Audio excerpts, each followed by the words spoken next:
जय हिंद। आप सभी का स्वागत है ट्यूब टॉकर्स की विशेष पेशकश। मैं वोटर बोल रहा हूं। मैं आज हमारे इस नए शो का यह पहला एपिसोड है, तो आशा करता हूं कि आप बहुत ही ध्यान से सुनेंगे और हमारा मनोबल बढ़ाने के लिए इस वीडियो को ज्यादा से ज्यादा शेयर करेंगे व लाइक कमेंट भी जरूर करेंगे। जैसे कि हमने आपको बताया था कि यह शो शुरू करने के दो मुख्य कारण हैं। पहला, कि हमारा संकल्प है कि हम अपनी इस पहल से आगामी लोकसभा चुनाव 2024 में सर्वाधिक व रिकॉर्ड तोड़ वोटिंग करवा पाएं। और दूसरा, कि इस बार हमको पिछले वर्षों की भांति वोट डालने से बचना नहीं है और ना ही उसके बाद अपना गुस्सा व्हाट्सएप ग्रुप में या फिर चाय की चुस्की लेते हुए पास में बैठे व्यक्ति से बहस करके निकालना है, बल्कि इस बार अपने कीमती वोट का इस्तेमाल कर ऐसी सरकार बनानी है जो केवल योग्य ही नहीं बल्कि हमारे प्रति सजग भी हो और साथ ही अयोग्य लोगों को राजनीति से बाहर का रास्ता भी दिखाना है। आज अर्जुन सिंह चांद जी की एक पंक्ति से इस शो की शुरुआत करना चाहता हूं। बस आप सबसे अनुरोध है कि इसका मतलब कुछ और मत निकालिएगा। लश्कर भी तुम्हारा है, सरदार भी तुम्हारा है, तुम झूठ को सच लिख दो, अखबार भी तुम्हारा है। नमस्कार, मैं यमन जोशी और आपने देखना शुरू कर दिया है ट्यूब टॉकर्स की विशेष पेशकश। मैं वोटर बोल रहा हूं। सबसे पहले हम शुरू करते हैं इस बात से कि आगामी लोकसभा चुनाव 2024 का कारण क्या है, यह कब कब होते हैं और इसकी प्रक्रिया क्या होती है। साथ ही आज हम इसमें यह जानकारी भी देंगे कि इस चुनाव प्रक्रिया में आपकी सजग भागीदारी से देश में क्या बदलाव कर सकते हैं। हमारे देश भारत में, कृपया यहां पर भारत शब्द का इस्तेमाल करने से आप मुझे किसी एक विचारधारा का हिस्सा ना समझें, क्योंकि अब G20 शिखर सम्मेलन लगभग सुर्खियों से जा चुका है और विपक्ष को अन्य मुद्दों पर सजग रहने की आवश्यकता है। तो भारत में 3 प्रकार के मुख्य चुनाव की प्रक्रिया होती है जिसमें आप या हम अपना वोट डालते हैं। जैसे कि शहरों में कॉरपोरेशन का चुनाव, जिसमें हमारे वोट से एक निगम पार्षद या कॉरपोरेटर चुनाव जीतता है और फिर जीते हुए सभी पार्षद या कॉरपोरेटर मेयर का चुनाव करते हैं जो शहर का निगम कॉरपोरेशन विभाग चलाते हैं। दूसरा, जब हम राज्य विधानसभा चुनाव में वोट डालते हैं और अपने क्षेत्र का विधायक चुनते हैं। जी हां, सही सोच रहे हैं आप, वही विधायक जो लगभग सबके चाचा होते हैं। हां, वो भी जो जाकिर भाई की सीरीज का नाम भी था, वही वाले विधायक जो फिर सब हमारी वोटों से जीते हुए विधायक ही अपनी एकजुटता का प्रयोग कर राज्य का मुख्यमंत्री चुनते हैं। और तीसरा, सांसद का चुनाव। जी हां, सांसद। हां, वही जो आप सोच रहे हैं। कभी कभी ऐसा होता है कि सांसद भी सदन में मन की बात बोल देते हैं जो उनको नहीं बोलनी चाहिए, क्योंकि वह शो तो माननीय प्रधानमंत्री मोदी जी का है। और जरूरी नहीं कि मैं ही सही हूं, हो सकता है कुछ और लोगों को सांसद के नाम पर हमारे देश के पहलवान भी याद आ रहे हों, क्योंकि उस समय जो दौरान टीवी की सुर्खियां और पहले ट्विटर और अब एक्स बोले जाने वाले प्लेटफॉर्म पर सांसद जी ट्रेंड कर रहे थे। हालांकि अब उस विषय पर इस वीडियो में चर्चा नहीं करेंगे, क्योंकि अभी हम आपको आपके वोट का महत्व समझा रहे हैं। गलत वोट से चुने गए गलत नेता के बारे में हम किसी और वीडियो में आपसे बातचीत जरूर करेंगे। हां, तो तीसरा वोट हम लोकसभा चुनावों के दौरान डालते हैं, जिससे हम एक सांसद चुनते हैं और फिर पहले की भांति पूरे देश से चुने हुए सांसद अपना नेता चुनकर एक व्यक्ति को प्रधानमंत्री बनाते हैं जो हमारे देश का नेतृत्व करते हैं और भारत सरकार के मुखिया भी होते हैं। तो शायद आप अब समझ ही गए होंगे प्रिय दर्शकों कि आप सभी का वोट कितना ताकतवर होता है, जो सिर्फ एक मेयर या मुख्यमंत्री ही नहीं बल्कि देश का प्रधानमंत्री कौन बनेगा यह भी तय करने की क्षमता रखता है। तो अब आप ही बताएं कि जब आपके वोट में इतना दम है कि आप यह तय कर सकते हैं कि देश का प्रधानमंत्री कौन होगा, तो फिर आपको किसी भी व्हाट्सएप ग्रुप में या यात्रा के दौरान सहयात्री को या फिर चाय की चुस्की लेते हुए किसी भी राजनेता को कोसने की क्या जरूरत है। इतना ही नहीं, आप हमारा यह शो देखकर और इसको अधिक से अधिक शेयर करके भी ऐसे नेताओं को सबक सिखा सकते हैं जो खुद भी जानते हैं कि वे किसी भी लायक नहीं थे।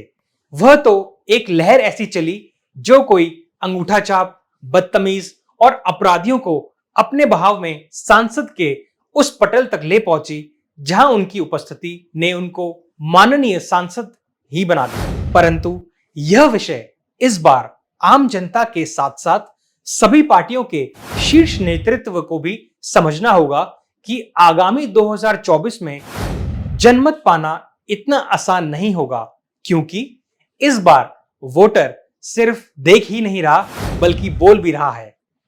आगामी 2024 चुनाव में केवल प्रधानमंत्री पद या किसी बड़े अलायंस का चेहरा देखकर नहीं, इस बार जनता अपने उम्मीदवार की हिस्ट्री के साथ साथ उसकी हिस्ट्री शीट भी देखकर उसका विश्लेषण करेगी। और यदि वोटर को वह प्रत्याशी जचा तो ठीक, वरना धड़ल्ले से जमानतें भी जब्त होंगी। अब यह मान लेना कि उस चेहरे पर वोट मिल जाएगा जिसको वोटर ने केवल टीवी, इंटरनेट या शहर में लगी किसी बड़ी होर्डिंग पर देखा है, तो ऐसा नहीं होने वाला। मैं यहां पोल खोल रहा हूं और आप ध्यान से सुनिएगा हमारी बातें, क्योंकि वोटर बोल रहा हूं। शो की इस कड़ी में हमने कुछ युवा वोटरों से भी संवाद कर उनके विचार जाने। आइए चलिए सुनते हैं और आपको भी सुनाते हैं कि वोटर क्या बोल रहा है। मैं वोटर बोल रहा हूँ। मैं वोटर बोल रहा हूँ। मैं वोटर बोल रही हूँ। मैं वोटर बोल रही हूँ। मैं वोटर बोल रहा हूँ। मैं वोटर बोल रहा हूँ। मैं वोटर बोल रहा हूँ। मैं वोटर बोल रही हूँ। मैं वोटर बोल रहा हूँ। मेरा सरकार से ये सवाल है कि आजकल बेरोजगारी बहुत है। सरकार जो रणनीति लाई हुई है ना रोजगार के ऊपर, वो बिल्कुल सरासर गलत है इनकी। ठीक है, सारे काम प्राइवेट होते जा रहे हैं। अगर प्राइवेट भी होते जा रहे हैं तो वो उसका एक स्ट्रेटजी बनाए सरकार कि गरीब आदमी दुखी ना हो। गरीब आदमी ना दुखी बहुत हो रहा है आजकल। ठीक है, वो प्राइवेट कंपनियां आ गई हैं, सब पैसे भी लेते हैं और फिर तनख्वाह भी कम देते हैं। तो एक रूल रेगुलेशन बनना चाहिए। इस चीज़ पे सरकार बिल्कुल फ्लॉप है। वो करंट सिनेरियो दिखाऊं कि मैं वोट क्यों दूं पर्टिकुलर, तो आप देख सकते हैं कि वहाँ पे एक नोटिफिकेशन लगे श्री गुरु तेग बहादुर खालसा कॉलेज के आगे खड़े हुए हैं, जिसमें अभी हम सब यहाँ पे कोई असिस्टेंट का, कोई लैबोरेटरी अटेंडेंट का एग्ज़ाम देने आया था। तो यहाँ पे हम लोग आ भी गए हैं, वेबसाइट पे इसके थ्रू हमारे पास नोटिफिकेशन आई है, एग्ज़ाम है, लेकिन वो एग्ज़ाम तुरंत मतलब 1 घंटे पहले यहाँ पे हम ऑन द स्पॉट खड़े हैं, कैंसिल कराया था विदाउट एनी रीज़न। हमने ज़्यादा आवाज़ उठाई तो एक पर्चा चिपका के हमारे लिए लगा दिया जाता है और कोई रीज़न नहीं, अंदर से आगे लोग बल्कि हमें हड़का भी रहे थे। तो मैं वोट क्यों दूँ? पेट्रोल हाइक है, सब चीज़ हाइक है, medical facilities central government employees के लिए आप देखोगे किसी भी कॉलेज में पहले CGHS लाइक एक चीज़ होती थी ऑटोनॉमस बॉडी में, वो सब खत्म कर दिया है। मतलब सैलरी 35-35 हज़ार रुपये, 30 हज़ार रुपये, मेडिकल एक्सपेंसेस आजकल कॉमन है, वो मेडिकल फैसिलिटीज़ खत्म कर दी थी गवर्नमेंट ने। अपने बंदों को आप जो MP MLs हैं उनको पेंशन भी दे रहे हो, CGHS फैसिलिटी भी दे रहे हो। Being an government employee pension नहीं मिल रही है, CGHS फैसिलिटी नहीं है, तो भाई उसके लिए भी सोल्यूशन है गवर्नमेंट के पास। मैं वोट दूंगा और कटोरा लेके घूमूंगा, तो मैं वोट क्यों दूं? मैं वोट क्यों दूं? मैं राजस्थान क्षेत्र से आता हूँ और 2024 के जो आगामी लोकसभा के चुनाव हैं उसमें मेरे कई सारे मुद्दे हैं। मैंने 2019 में भी अपना वोट मतदान दिया था, लेकिन कुछ चीज़ों पे तो सरकार खरी उतरी, लेकिन कुछ चीज़ों पे अभी काम करना बाकी है। तो आज भारत का स्तर विश्व लेवल पे बढ़ रहा है, इसमें कोई शक नहीं है, कोई दो राय नहीं है। जो देश हमसे बातचीत करने में कतराते थे, आज वो यहाँ आने के लिए तरसते हैं। तो भारत का स्तर नो डाउट बढ़ रहा है। लेकिन जब हम डोमेस्टिक पॉलिटिक्स में देखते हैं, जब हम नेशनल पॉलिटिक्स में देखते हैं, तो वो आंकड़े जो हम इंटरनेशनल लेवल पे देखते हैं वो यहाँ दिखते ही नहीं है।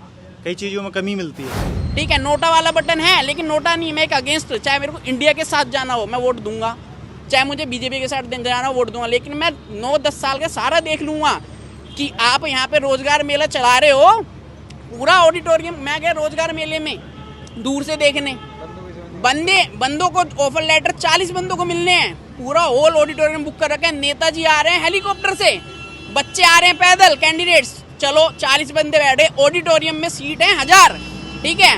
तो जो मेडिकल कॉलेज है उसके कैंडिडेट्स बुलाए गए और बिठाए गए और फोटो ली गई कि देखो इतनी सारी पोजीशंस दी गई हैं। तो ये हालात है हमारी करंट ऑर्गेनाइजेशन के, चाहे वो बीजेपी हो, करंट गवर्नमेंट है, कुछ भी। मैं तो अनपढ़ हूँ क्योंकि जॉब नहीं ले पाया, ठीक है, तो मुझे ये भी नहीं पता बीजेपी गवर्नमेंट है किसी गवर्नमेंट है, लेकिन करंट जो गवर्नमेंट है उसके हालात बता रहा हूँ मैं, ठीक है। तो वहाँ पे 1000 बच्चे, 40 बच्चों को ऑफर लेटर मिलना है, 1000 बच्चे वहाँ इकट्ठे कर रखे हैं, ठीक है, और फोटो खींच रही हैं। इतना पूरा जो मैनेजमेंट है उसका खर्चा नहीं आया जितना मंत्री जी का है। राज्य मंत्री छोड़ो, ये भी नहीं छोड़ो कि भाई सेंट्रल मिनिस्टर है कोई, राज्य मंत्री, उसका खर्चा आ रहा है, प्राइवेट जेट से उतर के आ रहा है, बंदे जा रहे हैं उसको लेके आ रहे हैं, बंदों को कुछ चाय पानी मिल नहीं रहा है, उसको कप रखा है चांदी का, बताओ, और ये बनते हैं जनसेवक। तो मैं वोट क्यों दूं? मैं सरकार से यही उम्मीद करूंगा कि वो किसान, जवान और विद्यार्थी और आज की युवा पीढ़ी को प्राथमिकता दे, तभी हमारा देश आगे बढ़ सकता है। और मेरी एक यही सबसे बड़ी प्राथमिकता रहेगी वोट देने के पश्चात। तो जैसे आपने देखा कि हर वोटर का मन अनेकों आकांक्षाओं से भरा हुआ होता है, और यही नहीं, इसमें गौर करने वाली बात यह भी है कि अब यह सोचना कि वोटर सब भूल जाता है, ऐसा बिल्कुल गलत होगा, क्योंकि आने वाला चुनाव इस विश्वास पर नहीं जीता जा सकेगा कि हमें वोट दो तो हम ये कर देंगे, हमें वोट दो तो हम वो कर देंगे, बल्कि प्रत्येक उम्मीदवार को यह बताना पड़ेगा कि अभी तक आपने क्या करा और क्या करने में आप विफल रहे। तो इसलिए सत्ता का हर दावेदार इस बात को याद रखे कि उसकी रिपोर्ट कार्ड क्या कहती है, और क्या वो खुद को इस योग्य मानता है कि इस बार जनता के बीच जाकर वोट मांगने का आग्रह कर पाएगा, क्योंकि जनता ना तो अब की बार बातों में आने वाली है और ना ही किसी जुमले में।